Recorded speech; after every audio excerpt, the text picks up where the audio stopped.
Bonjour les amis, j'espère que vous allez bien. Je suis heureux de vous voir aujourd'hui et je suis heureux qu'on soit aussi nombreux parce que c'est une des manifestations du fait que progressivement nous sortons d'une période qui a été un petit peu compliquée, qui a été la période du Covid, mais c'est une période qui a été aussi assez intéressante, en tout cas chez les chrétiens. Parce qu'on a vu que les églises, elles ont commencé à investir assez massivement dans du matériel, en fait, pour enregistrer et diffuser leur culte. Euh, pour diffuser leurs célébrations, leurs messages sur Internet, afin que les gens, même dans les périodes où ça a été compliqué, pendant le confinement par exemple, ils puissent continuer à avoir accès à la parole de Dieu. Et je crois que, sans trop me tromper, pouvoir dire que c'est quelque chose qu'on s'est tous mis à faire. Regarder un petit peu sur Internet différents enseignants, différents pasteurs, différentes églises. Mais ça nous pose une question, les amis. Comment on discerne? Comment savoir si cette personne que je vais écouter, si elle va me raconter quelque chose de juste sur Dieu ou pas? Comment savoir si cette personne, cette église, ce prédicateur va m'amener quelque chose de super sur Dieu, quelque chose qui va m'édifier, qui va m'amener toujours plus proche de lui, ou alors est-ce qu'il va m'entraîner à comprendre et croire des bêtises? Et malheureusement, comprendre des choses fausses sur Dieu, sur l'Église ou sur les gens, ça peut avoir des conséquences désastreuses, n'est-ce pas? Alors comment est-ce que je fais pour savoir? Parce que on n'a pas tous le temps d'aller étudier de la théologie pendant plusieurs années, de prendre des cours, d'apprendre le grec et l'hébreu pour se faciliter la vie. Alors comment on fait? Eh bien Jude, dans cette toute petite lettre de la Bible que nous étudions en ce moment, veut nous donner quelques clés pour discerner si le message qu'on nous donne vient de Dieu ou non. Trois clés, trois choses pour nous aider à discerner cela. Et pendant que du coup vous ouvrez vos Bibles à l'épître de Jude, je vais vous donner un petit peu de contexte. Alors Jude, pour le trouver c'est très facile, vous partez de la fin de la Bible, vous avez le livre de l'Apocalypse, et Jude c'est la double page juste avant ce dernier livre de la Bible, l'Apocalypse. Alors, la semaine dernière, on avait étudié le début de la lettre, on avait vu que Jude disait que dans la famille de Jésus, dans l'église, tout le monde est accueilli, qu'on devait avoir à cœur de s'aimer, mais que si quelqu'un se mettait à enseigner des choses qui portaient atteinte au cœur de l'évangile, à savoir la grâce de Jésus et son autorité sur nos vies, eh bien ceux qui enseignaient de telles choses, qui vont vraiment à l'encontre du message du christianisme, on devait se séparer d'eux. La Bible appelle des gens comme ça des faux enseignants. C'est un terme qui revient souvent dans les épîtres. Mais aujourd'hui, je vais préférer le terme de propagateur de fake news spirituelles. Et aujourd'hui, Jude continue son analyse pour savoir comment on en est arrivé à de telles extrémités. Il veut nous donner trois choses pour détecter, trois indices pour savoir quelles sont les fake news spirituelles. Trois signes finalement avant-coureurs d'un enseignement désastreux. Alors, je vous propose que nous puissions commencer à lire l'épître de Jude à partir du verset 5. À vous qui savez tout cela, je souhaite rappeler que le Seigneur, après avoir sauvé un peuple de l'Égypte, a fait ensuite disparaître ceux qui avaient refusé de croire.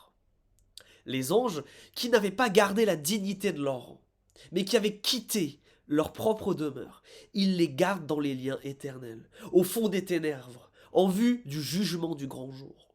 De même, Sodome et Gomorrhe et les villes voisines, qui, d'une manière semblable, se sont livrées à l'inconduite sexuelle et ont couru après des êtres d'une autre nature, sont données en exemple, soumises à la peine d'un feu éternel. Waouh! Qu'est-ce qui vient de se passer là? Jude y commence son plaidoyer là, par nous donner trois exemples qui pointent tous vers un même problème, qui est ce premier signe de méfiance, ce premier indice qu'on est en train de nous donner une fake news.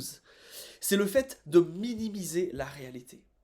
Quand quelqu'un donne une fake news, une nouvelle qui est fausse, il a tendance soit à exagérer certaines choses pour leur donner plus d'importance qu'elles n'en ont, ou alors minimiser des choses importantes pour que, par comparaison, ce qui se passe n'est pas trop grave. Et Jude ici nous montre trois exemples où on cherche à minimiser des choses. Alors pour comprendre quoi exactement, il faut qu'on étudie un petit peu les trois exemples. Le premier exemple, c'est celui du peuple d'Israël. Exemple qui est bien connu par tous les auditeurs de Jude.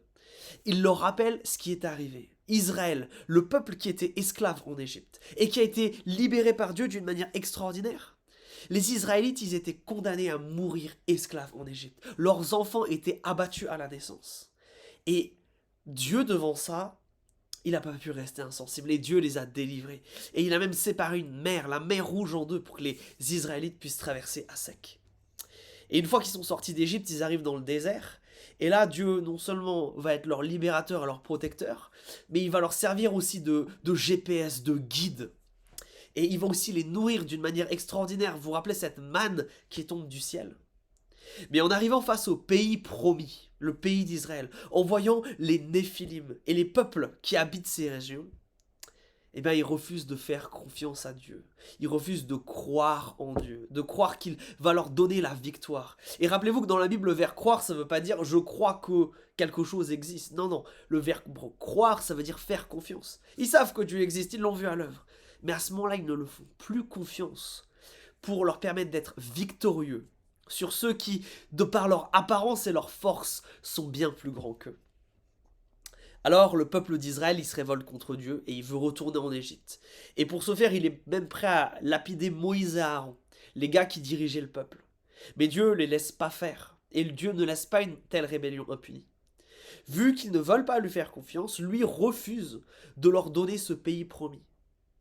Et alors ils vont errer pendant 40 ans dans le désert, au lieu de recevoir le cadeau que Dieu leur avait promis en ce pays d'Israël. Et c'est la génération d'après qui pourra rentrer dans ce lieu.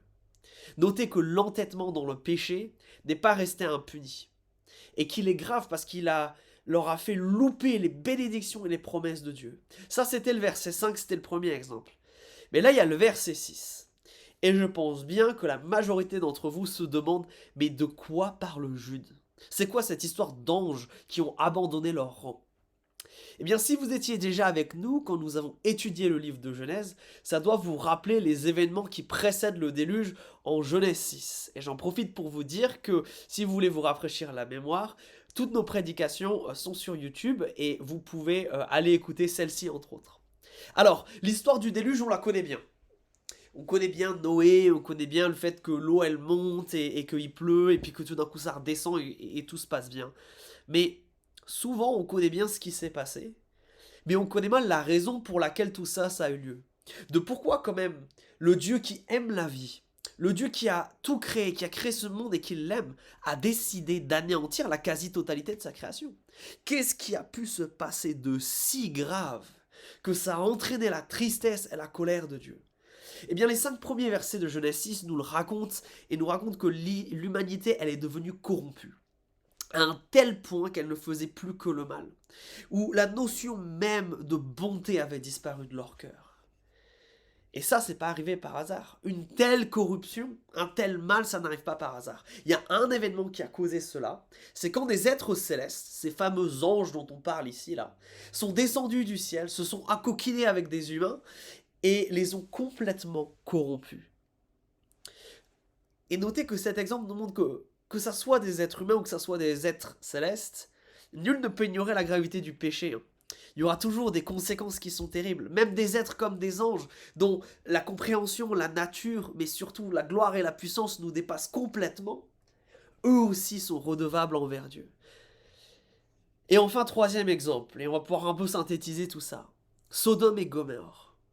2 villes qui ont été détruites par Dieu à cause du mal et du péché, surtout de nature sexuelle, qui y régnait.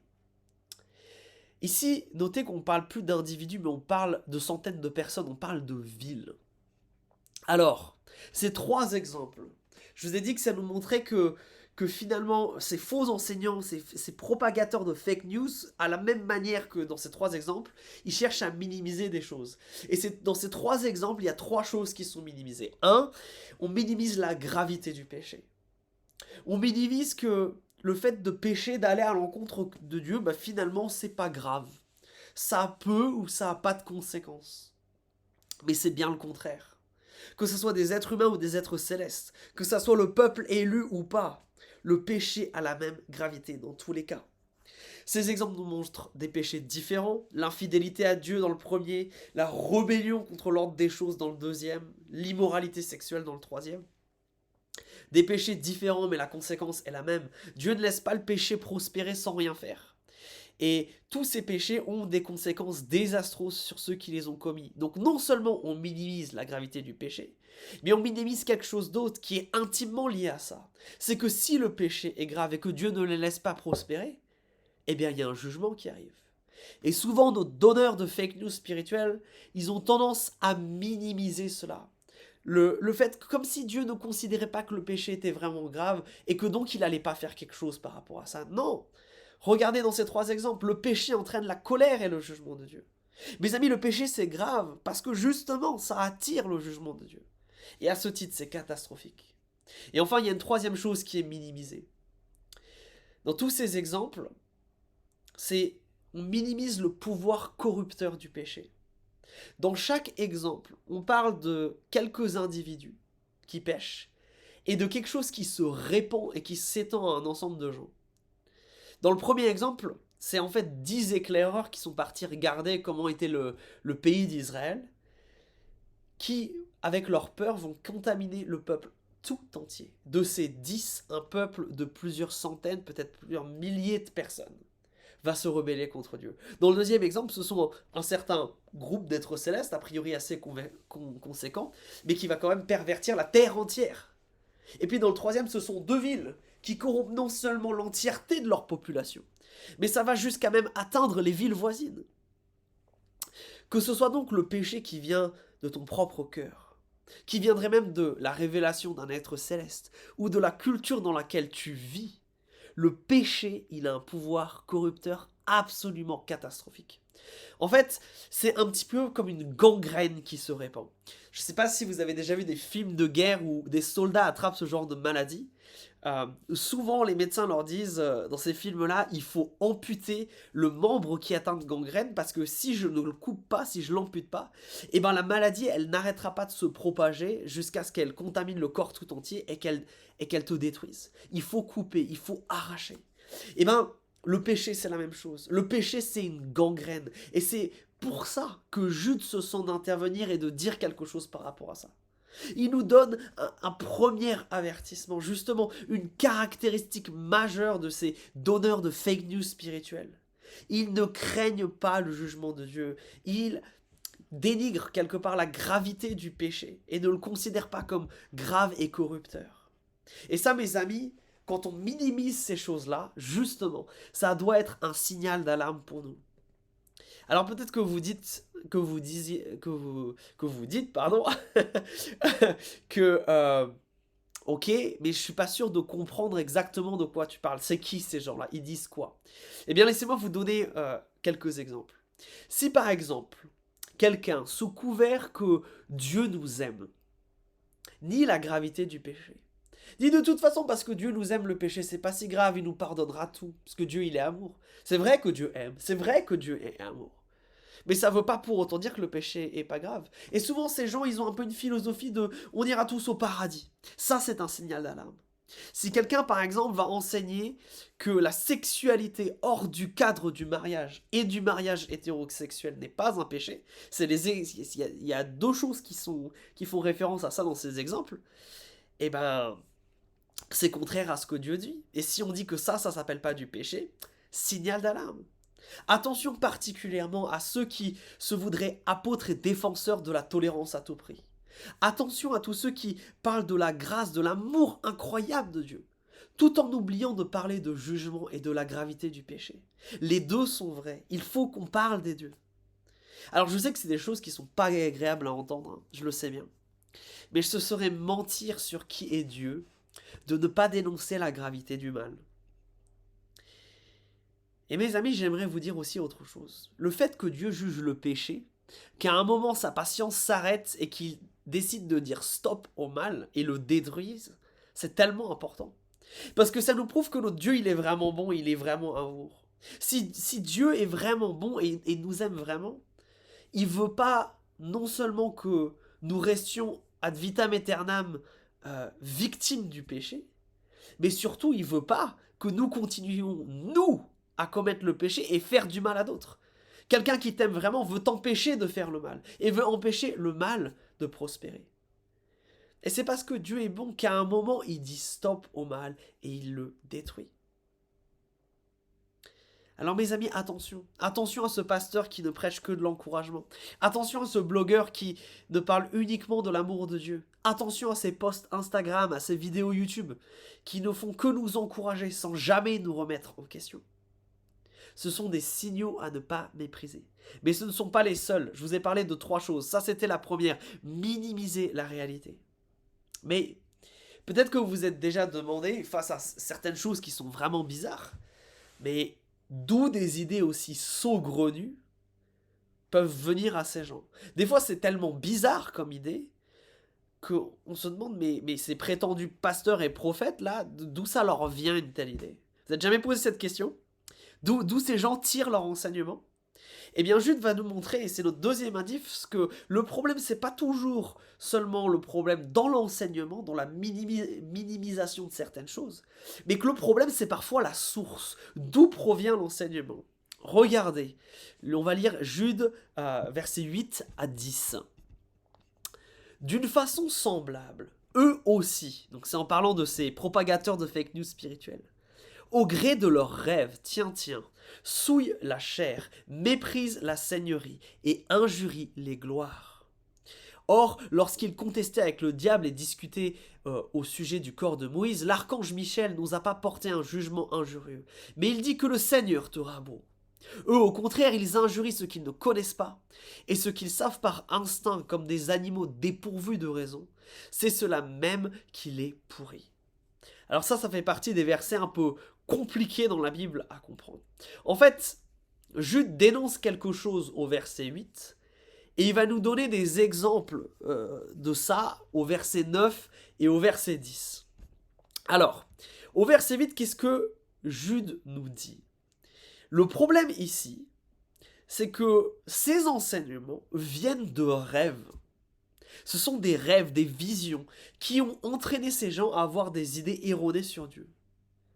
Et Jude est clair, hein, rêve et vision, c'est pas fiable.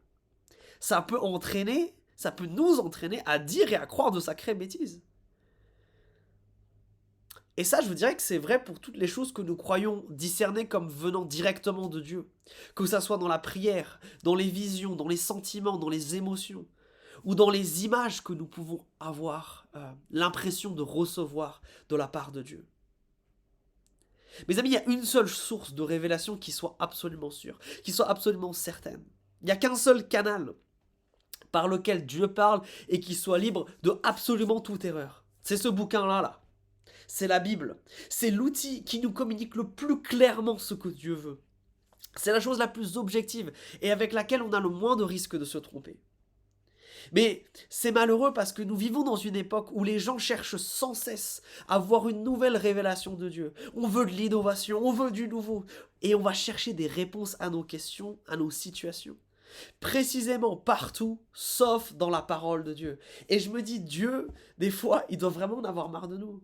Parce qu'il nous a donné un moyen, il nous a donné un bouquin. Il a été certain que ce bouquin traverse les âges et qu'on ait toujours des textes qui nous prouvent qu'on a bien ce que Dieu voulait nous dire. Et non, c'est le dernier endroit où on va chercher des solutions. Mais c'est quand même terrible. Alors, à ce stade de la prédication, les plus charismatiques et pentecôtistes d'entre vous sont un peu fâchés avec moi. Et ils vont nous rappeler, et à juste titre, que Jude dénonce ici des dérives. Bien que Jude dénonce justement des dérives, Dieu y parle encore directement aujourd'hui. Dieu il nous dit encore des choses de manière directe. Rappelons-nous que Dieu a donné des instructions quant à où aller prêcher l'évangile à Paul, et c'était dans un rêve. Que Pierre, lui, il a été convaincu qu'il fallait qu'il aille parler de Jésus aux non-juifs dans une vision, et rappelez-vous qui est bizarre. Rappelez-vous aussi que le dernier livre de la Bible, celui qui suit Jude, la Apocalypse, c'est une vision qui dure 22 chapitres.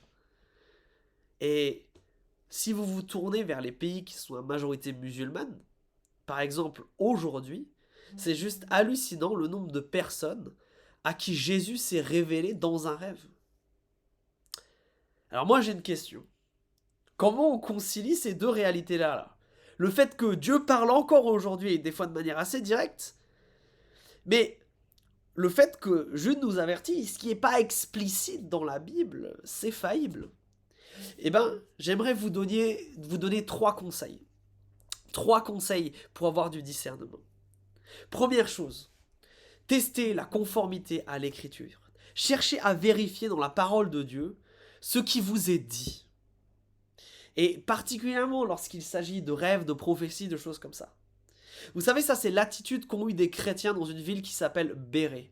Personne ne sait où ça se trouve sur la carte. Il n'y a qu'un seul verset dans la Bible qui parle d'eux, mais je suis sûr que vous en avez tous entendu parler. Pourquoi on les connaît ces gens-là? Parce que quand Paul est arrivé chez eux pour leur parler de Jésus, le Nouveau Testament est en cours d'écriture. Donc Paul leur arrive en leur disant, je vais vous parler de Jésus. C'est un nouveau rêve, une nouvelle révélation, une nouvelle prophétie. Et qu'est-ce qu'ont fait ces gens-là? Ils ont dit, attends une minute Paul, on va pas te croire tant qu'on n'a pas recherché dans l'Ancien Testament pour voir si ce que tu dis c'est vrai. On va vérifier si ce que tu me dis c'est conforme ou pas à l'écriture. Ça c'est important. Deuxième chose, la confirmation ultime de si ce qu'on te dit, cette prophétie qu'on te raconte, cet enseignement qu'on te donne vient de Dieu ou pas, c'est sa réalisation. Quand quelque chose vient de la part de Dieu, ça va forcément se réaliser. Parce que Dieu ne ment pas. Dieu ne s'amuse pas à donner de fausses informations. C'est pas justement un donneur de fake news. La réalisation d'une prophétie, d'une vision, d'un rêve, c'est le test ultime pour savoir si cette chose vient de Dieu ou non.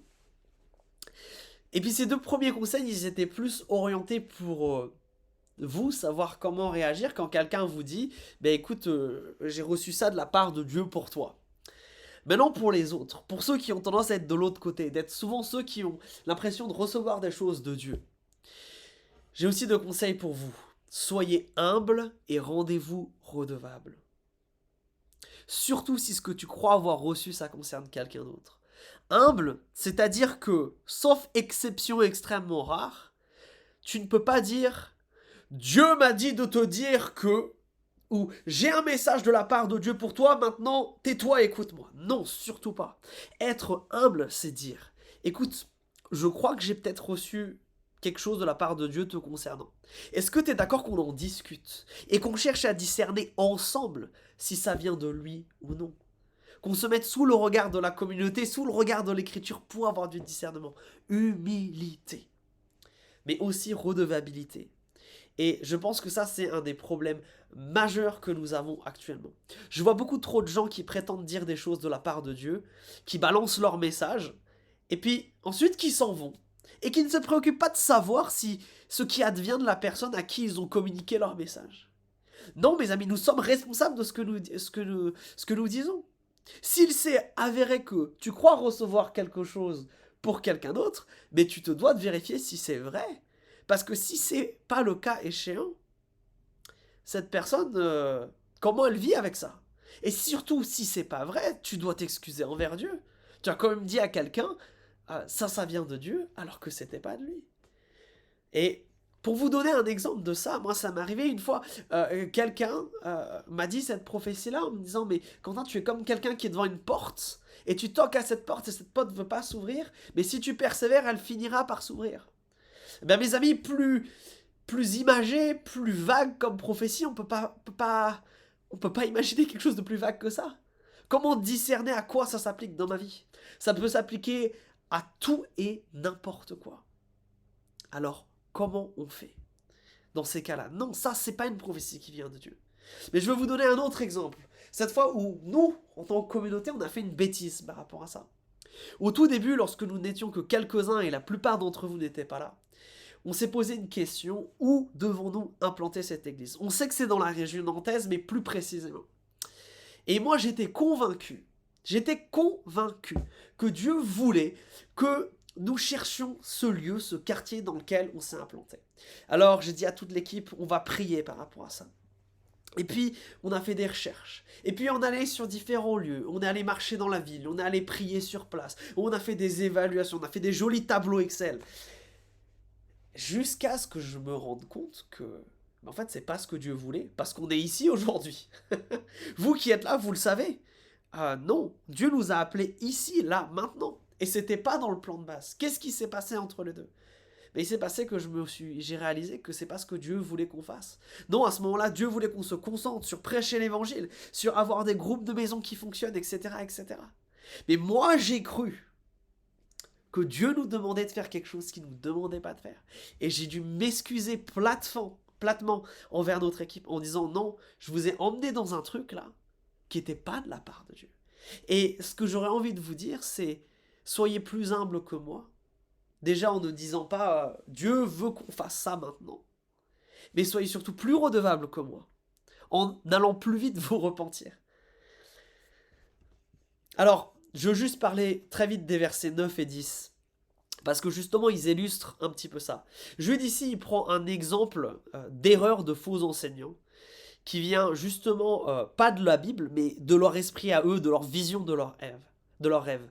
Et ça concerne notre rapport au monde spirituel. Jude est clair sur le fait qu'il existe un monde spirituel et que dans ce monde, il y a des êtres spirituels qui suivent Dieu et d'autres qui sont en rébellion contre lui. Et Jude nous dit que nous devons être humbles et prudents vis-à-vis de ce monde spirituel, que nous ne comprenons que finalement peu. Et il nous invite à reconnaître que ces êtres qui nous dépassent, par rapport à eux, il ne faut pas être dans une attitude d'arrogance, se croire plus fort qu'eux, ou même les insulter. Jude prend l'exemple justement de l'archange Michel, qui est l'ange sans doute le plus fort de toute la Bible. C'est un de ceux qui est nommé le plus. Il agit un petit peu comme un commandant militaire de l'armée de Dieu. Et c'est d'ailleurs celui-là qui avait la charge de protéger Israël. On en parle beaucoup dans le livre de Daniel.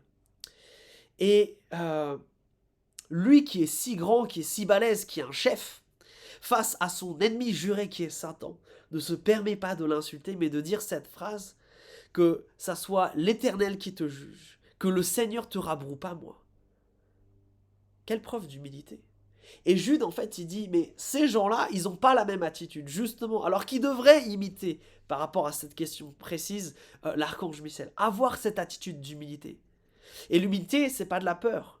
L'humilité, c'est de reconnaître que moi, je ne sais pas grand-chose, mais que Dieu, lui, sait tout. Que le sort de ces êtres spirituels, c'est pas quelque chose que nous devons chercher forcément à discerner, à trouver, que notre intérêt pour le spirituel, notre curiosité, elle doit être dirigée premièrement sur Dieu. Et je pense, à titre personnel, que c'est pour ça que la Bible parle de manière un peu cryptique ou un petit peu cachée de ces sujets-là, même si elle en parle. Mais pour bien que notre attention et notre regard soient dirigés vers le seul qui en vaille vraiment la peine. Alors, un faux enseignant, ça se reconnaît par un enseignement qui minimise la réalité, par un enseignement qui vient d'une source pas sûre, et il y a une troisième chose qui va apparaître dans les versets 11 à 16. Et vous allez voir, Jude va maintenant changer un peu de style et on va être beaucoup dans la métaphore et dans la comparaison. Ces gens-là sont des écueils de vos repas fraternels, où ils festoient et se repaissent sans crainte. Pardon, j'ai oublié le verset 11. Excusez-moi, je reprends verset 11. Malheureux sont-ils, car ils ont suivi la voie de Caïn. C'est dans l'égarement de Balaam que, pour un salaire, ils se sont jetés. Et c'est dans la révolte de Corée qu'ils ont disparu. Ces gens-là sont des écueils pour vos repas fraternels, où ils festoient et se repaissent sans crainte. Ce sont des nuées sans eau emportées par les vents, arbres de fin d'automne sans fruits, 2 fois morts déracinés, vagues sauvages de la mer rejetant les cubes de leur turpitude, astres errants auxquels l'obscurité des ténèbres est réservée pour toujours. C'est aussi à leur sujet qu'Enoch, le 7e depuis Adam, a dit en prophète « Le Seigneur est venu avec ses saints, par dizaines de milliers, afin d'exercer le jugement contre tous et de les confondre pour toutes leurs œuvres d'impiété et pour toutes les paroles dures qu'ont proférées contre lui les pécheurs impies. » Et puis Jude y conclut avec ce verset 16, « Ce sont des gens qui maugraient, qui se plaignent de leur sort et qui vont au gré de leurs propres désirs. Leur bouche parle avec une monstrueuse insolence, alors qu'ils flattent les gens par intérêt. » Alors dans tout ça là, Jude, il veut nous rappeler un principe que Jésus donne dans l'évangile qui est très simple, qui est qu'un arbre, ça se reconnaît à ses fruits. Faire la différence entre un pommier et un poirier en hiver, je vous assure que c'est pas facile. Mais quand on arrive en été, là ça le devient. Parce que les fruits sont tout de suite identifiables. Et Jésus utilise cette métaphore pour dire, ce qui est à l'intérieur, ça se voit à l'extérieur. Tu peux pas très longtemps cacher ta vraie nature. Ton caractère, tes actes, ce qui est du coup à l'extérieur, en fait sont le reflet de ce qui se passe au-dedans, dans ton cœur. Bien souvent, tes actes parlent plus fort que tes mots et finalement trahissent ou traduisent vraiment de qui tu es. Et justement, Jude y compare les propagateurs de fake news spirituels, eh bien, justement à des gens qui font des choses, dont les actes témoignent qu'à l'intérieur ça va pas. Alors d'abord il prend des comparaisons bibliques. Et c'est là où on va voir si vous connaissez bien votre Ancien Testament. Caïn, qu'est-ce qu'il a fait Caïn? Caïn, par jalousie, il a tué son frère. Ensuite, il parle de Balaam, un homme qui a accepté des pots de vin pour mentir sur les intentions de Dieu. Corée, alors là, c'est peut-être le moins évident, c'est un homme qui a dit, bah écoute, moi je suis plus d'accord que Moïse, ça soit le chef. Moi, je veux que Dieu me choisisse moi et qu'on dégage Moïse. Et il s'est rebellé contre Dieu. En fait, et après, il utilise au verset 12 un acte qui mettrait mal à l'aise n'importe quel chrétien. Il parle là d'une scène qui nous ferait bizarre à nous, qui est lors de la Sainte Seine, vous savez, ce repas symbolique qui représente le cœur meurtri du Christ par du pain et son sang versé à la croix par du jus de raisin. Quelqu'un qui viendrait, et là nous on prend un petit morceau de pain, un petit gobelet de jus de raisin, imaginez qu'il vienne à cette table-là et qu'il s'empiffre, qu'il prenne tout d'un coup, ça serait extrêmement choquant. Et ces quatre choses, elles forment des attitudes qui sont extrêmement choquantes, mais qui démontrent de manière flagrante, mais que cette personne, ses actes témoignent qu'elle enseigne des bêtises. Et ça, c'est important, parce que Jude, voilà, il nous montre que ta vie, elle démontre de manière claire et flagrante si tu obéis ou si tu désobéis à Dieu. Et si tu le désobéis, et ta vie le montre de manière flagrante, eh bien tes paroles ne sont pas dignes d'être écoutées. Et c'est ça finalement ce troisième enseignement, c'est que ta vie témoigne de tes actes, et des actes qui vont à l'encontre de ce que dit la Bible témoignent, sont un signe annonciateur, un indice que ce qu'on nous dit là, c'est pas forcément juste. Et du coup, qu'en est-il de nous? Qu'en est-il de toi? Qui sont ceux que tu écoutes sur Internet ou dont tu lis les livres? Qui sont ceux dont tu t'abreuves les oreilles de prédication et les yeux de messages? Est-ce que tu sais s'ils sont dans une église qui les rend redevables de ce qu'ils disent? Est-ce que tu vois dans leurs actes le résultat de leur prédication? Sont-ils des gens décrits comme le fait Jude ici, comme prêts à tout pour se faire exploser la panse et le porte-monnaie? Leur attitude est-elle humble et ferme ou orgueilleuse et extrêmement libérale? Jude, après les exemples bibliques, poursuit avec une liste de métaphores qui a le même but, et ces métaphores, elles montrent deux choses. Alors, on va avoir pas le temps de toutes les détailler, de toutes les voir en détail, mais elles ont en gros deux points communs. Le premier, c'est que à chaque fois, la métaphore, elle illustre un manque de résultats, un manque d'utilité, un manque de fait en fait. Et ça, c'est censé représenter justement la vie et la prédication de ces propagateurs de fake news spirituels. Par exemple, un nuage qui n'apporte pas d'eau dans une société qui est agraire, ben il est inutile, il sert à rien. Un arbre qui ne porte pas fruit, la même chose. Une étoile qui est filante et qui n'est pas fixe dans le ciel, elle est inutile pour se repérer. Ça, c'est par exemple les premières choses qu'il dit. Et puis, il y a un deuxième point commun à toutes ces métaphores, c'est que le sujet de la métaphore, il est ensuite détruit. Que ce soit le nuage qui n'amène pas d'eau, il est balayé par le vent. L'arbre qui ne porte pas de fruits, il est déraciné. Et c'est ce que Jude nous dit, le sort de ces gens-là, il est déjà fixé. Ils ont une vie qui est mauvaise, une vie qui témoigne que leur renseignement, il ne faut pas le suivre, et surtout que la colère et le jugement de Dieu viendra contre eux. Alors après les exemples bibliques, après les exemples entre guillemets du bon sens avec des métaphores comme ça, Jude il va encore enfoncer le clou, et il va nous dire, les amis, non seulement ça devrait être évident parce que vous connaissez la Bible et vous êtes capable de raisonner, mais il va ensuite continuer en citant le livre d'Enoch. Alors regardez les versets 14 et 15. En fait, le livre d'Enoch, c'est un livre qui ne fait pas partie de la Bible, qui a été écrit entre l'Ancien et le Nouveau Testament, et qui parle d'événements et de personnages de la Bible. C'est un classique de la littérature juive de cette époque. C'est un petit peu comme pour nous, on pourrait dire Le Petit Prince de Saint-Exupéry, L'étranger de Camus ou Les Misérables de Hugo. Des textes dont on se rappelle tous avoir lu quelque chose quelque part, qui font partie quelque part du patrimoine littéraire, si on peut dire ça comme ça. Eh bien, Jude, il leur dit, même dans ces choses-là, même dans notre culture populaire, c'est évident que le sort réservé à ces gens-là, c'est la destruction et le fait que Dieu n'approuve pas ça. Et on l'a dit, Jude termine au verset 16, un peu en apogée. Quelque part avec cet apogée qui résume finalement tout ce qu'il a dit. Il termine en nous disant que la raison pour laquelle ces gens-là, ils agissent ainsi, c'est pas par amour de Dieu, de la vérité ou des gens, mais en fonction de leurs propres désirs dont ils sont maintenant les esclaves. Mes amis, les véritables motivations et pensées des gens, elles sont toujours visibles au final dans leurs actes. Alors mes amis, il est temps qu'on réponde à ce que le Saint-Esprit nous dit dans ce texte. Il nous dit beaucoup de choses. Ça nous remet en question qui est-ce que nous écoutons, mes amis. Quel est leur message? Est-ce qu'ils minimisent la réalité du péché, du jugement ou de la corruption qu'apporte le péché? Est-ce que les gens que nous écoutons, ils sont bien fidèles? Est-ce qu'ils basent bien ce qu'ils disent sur l'écriture? Mes amis, tout ce texte nous rappelle que la seule personne qui soit sans erreur et la seule personne à qui nous devons être fidèles, c'est Jésus-Christ. Le seul qui doit être notre héros, le seul qui soit digne d'être écouté, c'est Jésus-Christ. Mes amis, ce que je vous propose de faire maintenant, c'est de prendre ce repas de la scène pour refaire alliance avec Jésus-Christ, pour lui redire qu'il n'y a que lui qu'on veut suivre, que son enseignement à lui, que ce qu'il dit lui, c'est ça qui nous importe, que les autres, on ne veut pas en faire des idoles, on ne veut pas en faire finalement des modèles, il n'y a que lui qui compte. Alors je vous propose que nous prenions maintenant la scène ensemble.